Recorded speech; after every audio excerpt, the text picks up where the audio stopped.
তুলসীর মালা গলায় ধারণ করলে এই 6টি বিপদ থেকে রক্ষা পেতে পারেন। নাম্বার 1, বজ্রপাতের মৃত্যুর হাত থেকে রক্ষা পাওয়া যায়। নাম্বার 2, রোড অ্যাক্সিডেন্ট থেকে রক্ষা পাওয়া যায়। নাম্বার 3, সাপের ছবল থেকে রক্ষা পাওয়া যায়। যেমন সাপুরিয়া যখন সাপের খেলা দেখায় তখন তাদের হাতে একটি লাঠির ডাল থাকে, সেই লাঠির মাথায় তুলসীর ডাল থাকে।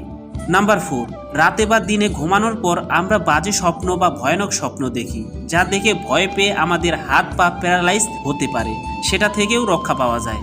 নাম্বার 5, তুলসীর মালা গলায় পরে কোনো ব্যক্তির যদি মৃত্যুও হয়, সে যদি ভক্তও না হয়ে থাকে তবুও তাকে নরকগামী হতে হয় না। নাম্বার 6, তুলসীর মালা গলায় ধারণ করে কোনো ব্যক্তি যদি স্নান করে, ওই তুলসীর স্পর্শের জল সর্বাঙ্গের দেহ পবিত্র হয় এবং ওই ব্যক্তির এই পৃথিবীর সর্বতীর্থ স্নানের পূর্ণ ফল প্রাপ্তি হয়ে যায়। তাই সবার উচিত গলায় তুলসীর মালা ধারণ করা। হরে কৃষ্ণ।